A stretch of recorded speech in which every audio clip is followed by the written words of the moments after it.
जहां पर मौसम के हवाले से जानकारी आपको देंगे। और यहां पर भारत की अगर बात की जाए तो पूरे देश में शीतलहर जो है वो देखने को मिल रही है।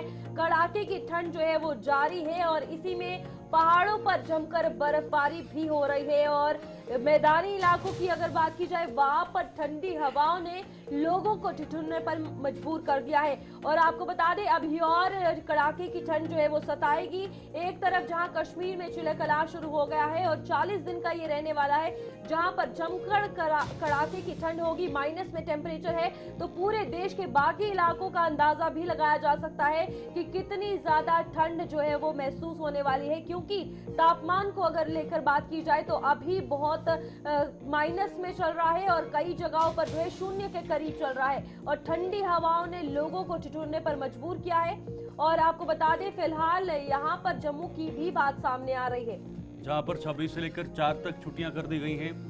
पहाड़ों पर जमकर बर्फबारी हो रही है और मैदानी इलाकों में भी इसका सीधा प्रकोप देखने को मिल रहा है, प्रभाव देखने को मिल रहा है। अभी और कड़ाके की ठंड सताने वाली है क्योंकि अभी शुरुआत है और जैसे जैसे पहाड़ों में बर्फ और जमती जाएगी वैसे वैसे इसका सीधा असर जो है वो मैदानी इलाकों में देखने को मिलेगा।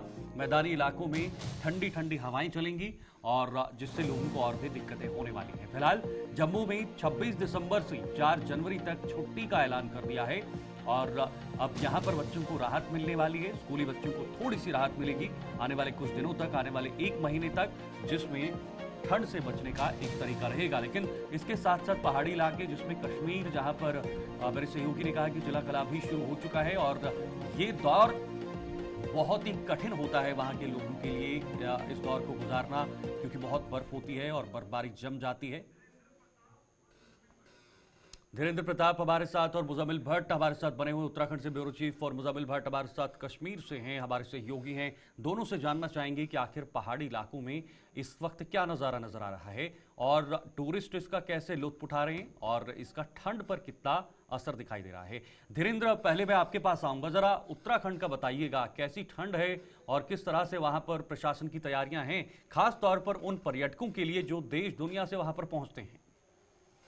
बिल्कुल शीतल, देखिए उत्तराखंड में दिसंबर समाप्ति की ओर है और इसकी वजह से उत्तराखंड के पहाड़ों में भारी बर्फबारी की सूचनाएं लगातार हमको आ रही हैं। वो चाहे गढ़वाल मंडल के बद्रीनाथ केदारनाथ के इलाके हो या कुमाऊं मंडल के पिथौरागढ़ अल्मोड़ा की ऊंची पहाड़ियां हो, वहां पे भारी बर्फबारी शुरू हो गई है। क्योंकि गढ़वाल मंडल के देहरादून की बात करें, जहाँ पे पर्यटकों की बहुत ज्यादा आमद होती हो, चाहे मसूरी हो, लेंस चक्राता के इलाके हो, जो बड़े टूरिस्ट प्लेसेस हैं, वहां पे बड़ी संख्या में जो पर्यटक है वो बर्फबारी देखने आ रहे हैं। निश्चित रूप से ये मौसम काफी चुनौतियों भरा होता है स्थानीय प्रशासन के लिए, क्योंकि जब बर्फ पड़ती है तो पेयजल की सप्लाई लाइनें बर्फ से जम जाती है, बिजली सप्लाई बाधित होती है, सड़कें बाधित होती हैं और उसकी वजह से सरकार को काफी जो है चुनौतियों का सामना करना पड़ता है। लेकिन ये हर साल का, हर मौसम का ये हाल होता है, इसलिए प्रशासन पहले से ही तैयारियों को मुकम्मल करके रखता है और इस वजह से कुछ खास दिक्कतें नहीं आ पाती। हाँ, ये जरूर है कि जो पर्यटक मैदान से आते हैं, गर्म इलाके से आते हैं, प्रायः उनको इस बात की जानकारी नहीं होती कि पहाड़ों में बर्फ पड़ने पे क्या दृश्य होता है, किस तरह की एहतियात बरतनी चाहिए। तो इसके लिए लगातार उत्तराखंड सरकार का पर्यटन विभाग, सूचना विभाग लगातार इस तरह की जानकारी प्रसारित करते रहते हैं अपने सोशल मीडिया के माध्यम से भी और अन्य प्रचार माध्यमों से भी। पर्यटक आए तो किस तरह से एहतियात बरते। मुजम्मिल भी हमारे साथ बने हुए धीरेन्द्र, और बहुत खूबसूरत तस्वीर जो है मुजम्मिल के पीछे दिख रही है। मुजम्मिल, कश्मीर में चिलकला कैसा जा रहा है? दूसरा दिन है और कितनी ठंड है और क्या कुछ मौसम के हवाले से जानकारी है?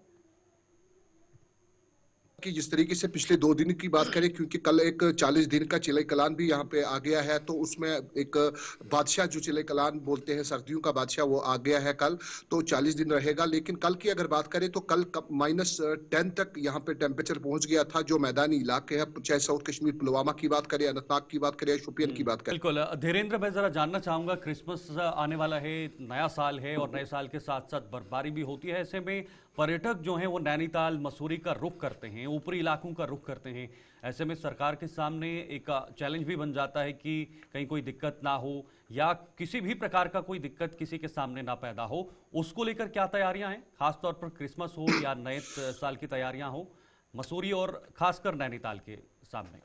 बिल्कुल शीतल, देखिए ये मौसम जो है निश्चित रूप से सरकार के लिए चुनौतियों भरा होता है, लेकिन बहुत बड़े अवसर भी ले आता है, क्योंकि इस मौसम में जो इसे पर्यटक सीजन हमारे यहाँ कहते हैं, और बहुत भारी संख्या में पर्यटक आते हैं। और आपको पता है कि उत्तराखंड एक पर्यटक स्टेट है, इसकी इकोनॉमी में पर्यटकों का बहुत बड़ा योगदान है। तो एक अवसर के तौर पर राज्य सरकार देखती है इसे, और इसीलिए तमाम जो तैयारियां होती है, यहाँ की सरकार का ज्यादा जोर पर्यटकों की सुविधाओं पर होता है। सुरक्षा चिंताएं, जैसे बड़े शहर अभी आप दिल्ली मुंबई की बात करें तो वहाँ सुरक्षा चिंताएं बहुत होती प्रशासन के सामने, लेकिन उत्तराखंड बेहद शांत स्टेट है, और इस वजह से जो पर्यटक आते हैं यहाँ बहुत रौनक रहती है, यहाँ की इकोनॉमी बढ़ती है।